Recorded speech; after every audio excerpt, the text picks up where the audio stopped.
r/AskReddit. What's the biggest scam people still fall for? The old pyramid scheme still works despite being old and every tray of it being widely known. Sometimes you can't beat a classic. As long as there are stupid people to take advantage of stupid people to take advantage of stupid people and so on and so forth, thus adding to the great chain of life. These Facebook posts imitating real companies saying you'd win whatever they're offering, despite the page being created hours ago and the only post being said giveaway. The comments are always tragic to read.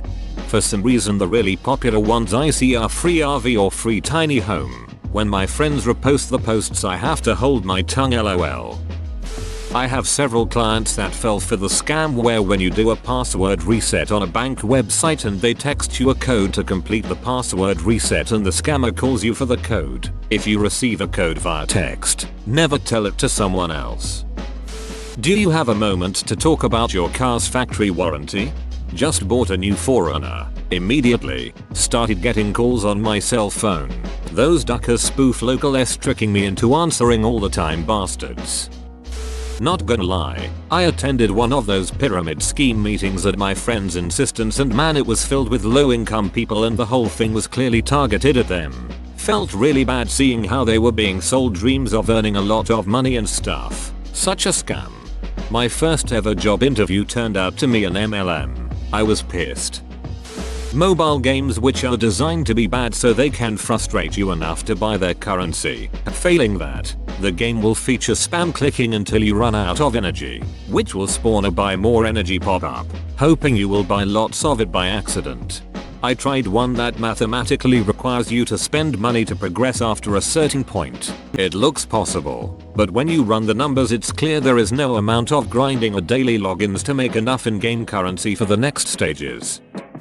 Those Microsoft scam calls. It works so well that they have offices LMAO. I got a call from one of those. When the lady told me to turn on my computer I replied that I don't have a cordless phone, and the cord wasn't long enough to reach my computer. Then sat there in awkward silence for a minute or so until she hung up. Before you think ill of me, I was on a corded phone, so it wasn't a total lie. Those phone calls that claim your social security number is suspended due to criminal activity. My own mom fell for this unfortunately. Edit. Whoa. Did not expect this post to blow up. Tips to avoid this kind of scam. If you live in the US, your SSN will never get suspended. SSA FBI's will contact you directly through mail, not by phone. Scammers are experts on phone spoofing. The phone numbers may look legit but they're not calling from them. Don't panic if a scammer does have your information. It was all obtained through hacking a website where you filled out a form. Be sure to clear auto form fill data. Always have strong, hard to guess passwords. Never confirm any personal data even if it's 100% correct over the phone. They want you to verify this. Pay attention to unusual background noise. Our scammer played a blaring siren noise after transferring the call to the police during the entire conversation. My mom only figured out it was a scam when she heard background noises of an Indian street. No one will call saying you're going to be arrested. Arrests only happen in person with an arrest warrant signed by a judge. Government agencies do not take payments through gift cards nor ask for the codes and pins when you deposit money on them. Gov agencies won't stay on the line with you the entire time you're withdrawing and depositing money, especially past business hours. At all. Always have antivirus software. Viruses are the common way to steal your data and scam you. Nigerian prince emails. I can't believe people still fall for them, but apparently it's a multi-million-dollar industry. Weight loss pills and weight loss tea.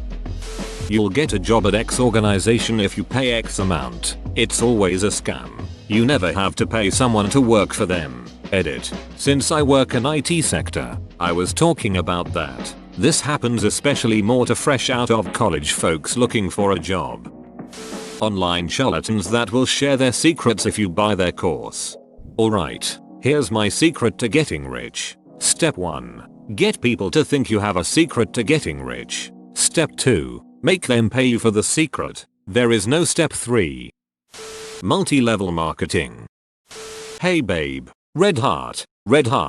I've just come into some really great opportunities with this amazing team of women. And since that opportunity is still available, of course I thought of you. They're looking for hard-working ladies who want to empower each other by starting their own businesses. I know that sounds scary, but just wait until you see the paycheck at the end of it. You can be your own boss and take control of your fin. And lol, just kidding. Could you imagine? Red heart card suit.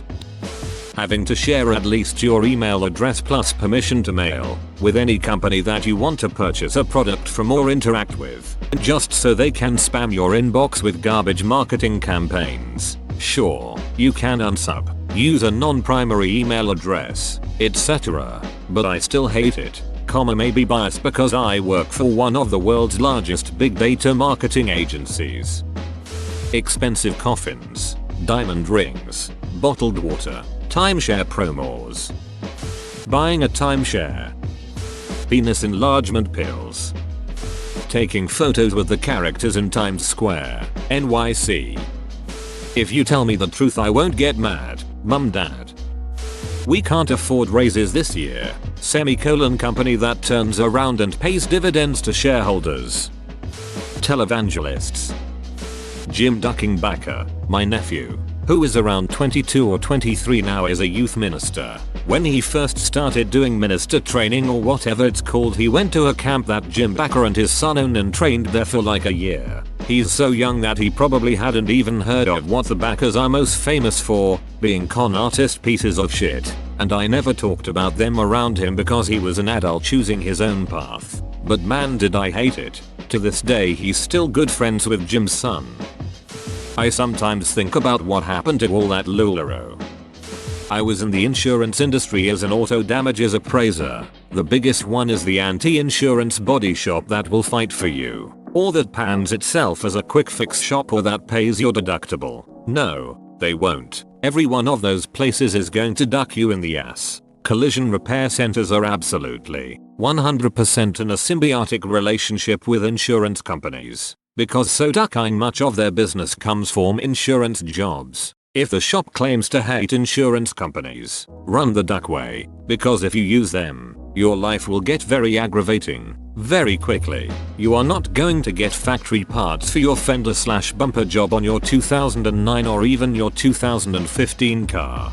The aftermarket fender and recycled fender are the same steel composition and are certified, and it's not a safety issue. And your shop is lying to you when he says it just can't fit, even though I know damn well it does. And that those master certified body repair technicians are more than perfectly capable of straining out floor pans and quarter panels with nothing but elbow grease and an artist's touch, pole hammers, and copper studs. It never has been unsafe. It never will be for external body components. Besides, most legitimate shops just price match because the profit margins on factory parts are stupidly ridiculous anyway. The dealership where your shop gets those parts makes most of its money selling directly to customers like you and me, not body shops who essentially use them as local parts warehouses. Any shop that doesn't make you pay deductible as a standard practice either cuts corners or passes that onto their technicians. Shady shit is happening, and frankly it is unethical most of the time. I do not know a single sensible business that would strip 100, 250, 500, 1000, whatever the duck your deductible is off their bill. That is your responsibility as an insured to pay that to offset your premium and to absorb some of the risk involved in an accident. Any shop that tells you they can take you in immediately, without any prior notice by you, is going to duck your life, especially if you have rental. They are just holding cars on backlog and then charging storage, which is a massive gamble because either you are paying or the insurance company is paying, and in the end you lose because, you know, more premiums later down the line. A good shop does not hold your still drivable car and has a backlog of 1 to 4 weeks, maybe even a month. It is not an inconvenience. Expect this. Getting repairs done at a body shop is exactly like going to a busy restaurant. You know the food is good, and you have to make a reservation, but you ducking know there's a reason why the reservation system is in place. Piggybacking on the last bullet point, do not go to a body shop that is commercials. No body shop worth a shit should have commercials unless they are a national chain. That is money the shop could be using to train their staff. buy tooling and supplies, and generally making things better for the customer and the product. Remember, a good shop should be getting a severe backlog of customers, so why would they even bother to advertise? Do some ducking research before you go in, and trust your gut. Don't like the receptionist? Don't like the estimator's attitude because he thought you were too stupid to understand the repairs? Ducking leave. You can go to any shop you want by law, but if you can make a match in heaven with the insurance company and your preferences, then your claim, and by extension repairs and your rental, will be handled and approved faster because in-network shops are connected to the insurance company's claims submission systems and rental car systems, thereby completely abstracting the adjuster out of it for the most part save for updates, approvals on weird shit, and the checkup on rental. You also receive lifetime warranties on the repairs from the insurance company and also the shop. Once a car was at an in-network shop, the amount of labor went from an hour to less than 5 minutes of review and approval. I'll pay in gift cards. Is that okay? Looking for one hard worker to replace two who weren't. Online reviews. A huge percentage of them are written by the seller, if good, or by a competitor, if not. Scientology. Nice try. OP. Give us your credit card info and we'll tell you. Privatizing profits while socializing costs. The sauna slim belt was a thing in my country for almost a decade. People never lost an inch of fat, only got marks from the heat which the belt produced. Pure scam. Free Robex scams. Raid. Shadow Legends. Hot MILFs near you. I fell for it my first time on the hub. Herbalife. I'm sorry, baby, I won't do it again.